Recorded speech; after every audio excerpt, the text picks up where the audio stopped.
Now, at the end of the year, we are looking at some of the big stories and talking points of 2024. And today, our attention turns to Vladimir Putin and the year he's had as the war in Ukraine grinds on. We've also seen the mysterious death of his critic, Alexei Navalny, the release of the Wall Street Journal reporter Evan Gershkovich, and the ousted Syrian leader Bashar al-Assad seeking refuge in Moscow. Well, Stephen Dalziel is a Russia analyst and the co-translator of Alexei Navalny's memoir, Patriot, and joins us this morning. Good morning, Stephen. Morning, Kate. Let's just start with an immediate story before we take a look back at 2024. And this is the US citizen that's been sentenced for espionage. He's been accused by a Moscow court of spying, guilty of passing biotechnology secrets to the United States. How much more do we know about this? It's another of these cases where we don't have a great deal of detail. We just know that once again, the Russians have chosen to lock up an American. They did this with Paul Whelan 6 years ago now, it was in 2018. And my own feeling is that this is very much tied into a case you mentioned with the release of Ivan Gershkovich earlier in the year, which of course was part of a big prisoner swap. That wasn't a release of Gershkovich because the Russians suddenly became humane and felt sorry for him. It was because they wanted various Russians back from around the world, including a convicted murderer, a convicted arms dealer. They wanted their people back. And I think that the unfortunate spin-off of that case has now seen Russians saying, okay, well, we can do more of this. The West will give us the people we want. We can lock up whoever we want on our side. I mean, most of the charges, many of the charges that are brought, like, for example, against Gershkovich, are completely false. I am guessing in this case, of course, we don't know all the details yet, but I'm imagining that this is another case where the charges are false. And as a result, another American goes to prison, and behind the scenes, there'll be Russians negotiating with Americans saying, well, you give us back X and he'll be released. Yeah. I would be very, very surprised if there's anything genuinely criminal about this case. Let's talk about the last year then for Vladimir Putin. In a way, Stephen, it doesn't matter what we think of Vladimir Putin here in the West, does it? But what Russians think of him instead. And what is the case of his popularity within his own country? Many Russians still see Putin as the man who 25 years on, and it's on, where are we today? Sunday. So on Tuesday, on New Year's Eve, it will be 25 years since Putin took over when Yeltsin stepped down as president, saying that Russia should go into the new millennium with a new leader. Putin became acting president for 3 months before he was elected. And people see him as, they take his phrase that he's picked Russia up off its knees. And in his early years, when he was very much still talking to the West as well, and many Western leaders welcomed him and traveled to Moscow, for example, the oil price rose quite dramatically. And on the back of that, Russian standard of living rose dramatically. Now, what he's managed to do, largely through propaganda, largely through closing down the media, clamping down very seriously, in particular in the past year, on social media like Instagram, YouTube now has become almost impossible for most Russians to get if you don't have a VPN. And so what he's doing is any alternative sources of information are being crowded out, squeezed out, whereas the propaganda machine goes on and on and on, 24/7. And that is giving Russians the idea that, yes, things are a bit tough. Yes, because of the war now, because we're being, as they would see it, attacked by the West, and therefore they've got to spend more on the military.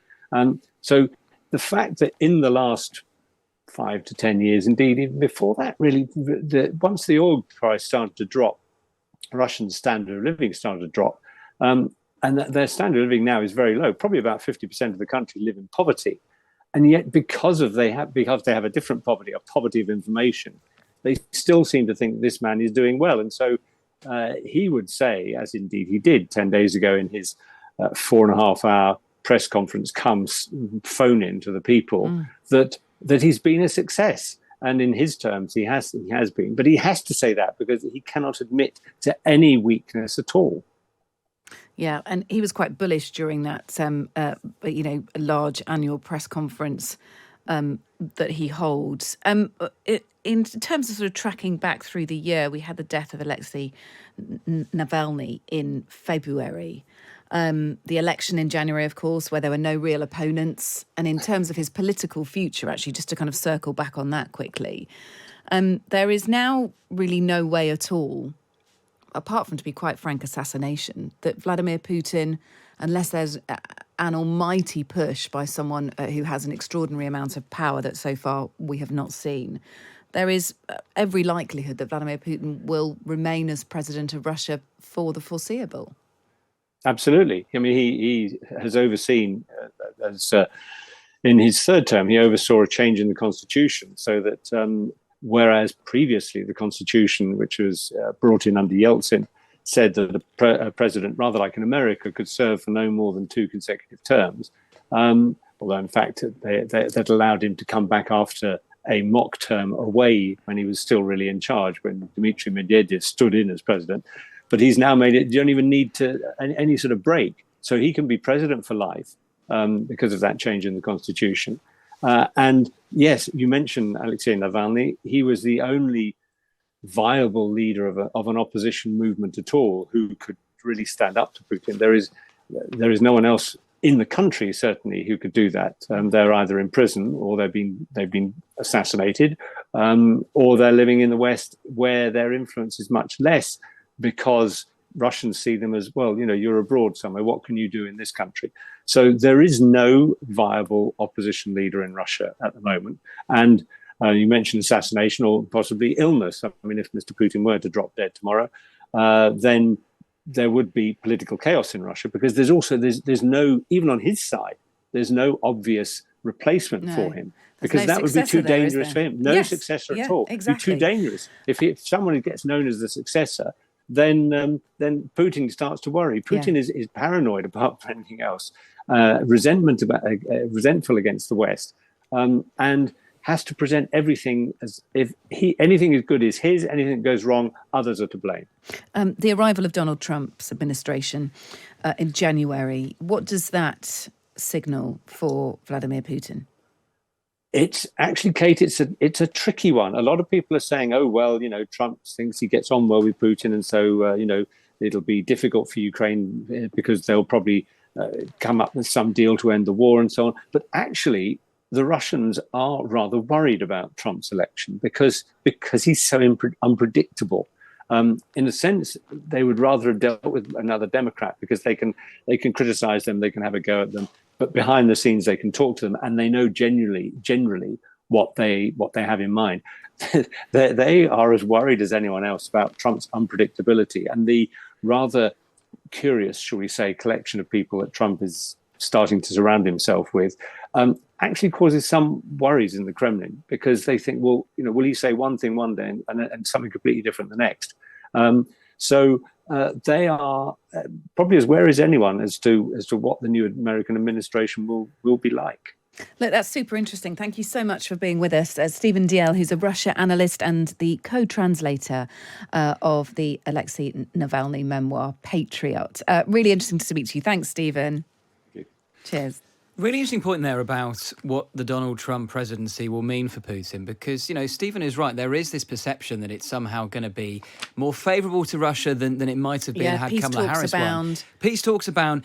But actually, Russia are concerned about what Trump may do, because he is unpredictable. And remember, on the day of the US election, I mean, this is remarkable, Kremlin State TV put out naked footage of Melania Trump to the Russian people. Did they? And that was a shot across the bows of Donald Trump, because they're trying to almost intimidate him into trying not to force them into some kind of peace deal that is unfavourable to Russia. So it's very interesting how, they don't quite know how to deal with him. Now, whether that kind of tactic will backfire is an interesting point as well.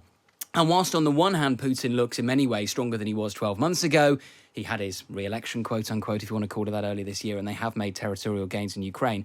On the other hand, if he were suddenly to be toppled tomorrow, there would be a lot of people who would come out and say, you know what, the warning signs were all there.